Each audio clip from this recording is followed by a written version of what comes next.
আসসালামু আলাইকুম। সকলে কেমন আছেন? আশা করি সকলেই খুব ভালো আছেন। আজ আমি আপনাদের জন্য তেহারি রান্না করে দেখাবো।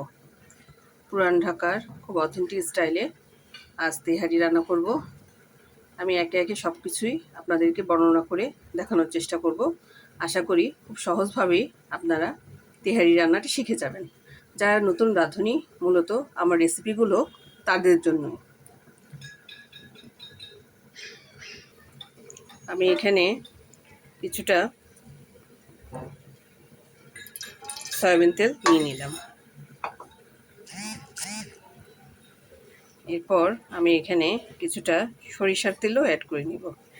সরিষার তেলটা আসলে আপনারা একটু অ্যাড করে দিতে পারেন। আমার কাছে খুবই ভালো লাগে এটার সেন্টটা তেহারি রান্নায়। যারা নতুন স্বাদ খুঁজছেন তারা মূলত এটা ব্যবহার করতে পারেন। এরপর আমি এখানে কিছুটা পেঁয়াজ নিয়ে নিলাম।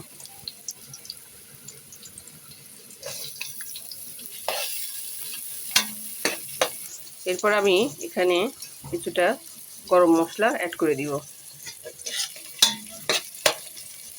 এখন আমি এখানে কিছুটা আদা এবং রসুনের পেস্ট দিয়ে দিব।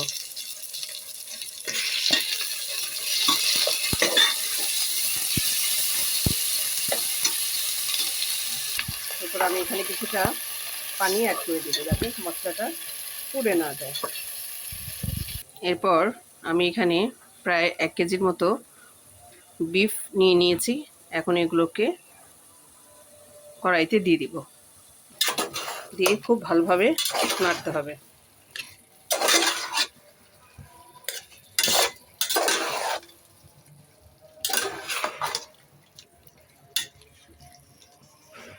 এরপর আমি এখানে আগে থেকেই হোমমেড তেহারি মশলা ব্যবহার করি, সেটি এখন দিয়ে দিব।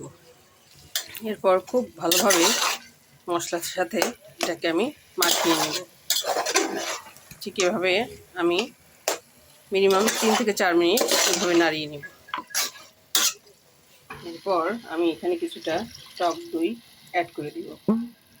আপনারা চেষ্টা করবেন বাড়িতেই টক দই তৈরি করে দেওয়ার, তাহলে সেটি খুবই মজাদার হয়। বাহিরের টক দইগুলো আমার কাছে খুব একটা স্বাদ মনে হয় না।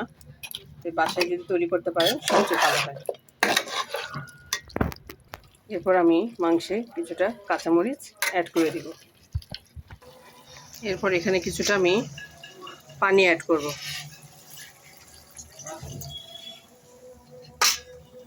আমি মাংসগুলো সব তুলে নিয়েছি। এখন আমি এখানে এই মশলার ভিতরেই চালগুলো সব ছেড়ে দিব। চালগুলোকে দিয়ে আমি ভালো করে এটাকে ভেজে নিব, মশলার সাথে ভালো করে মাখিয়ে নিব।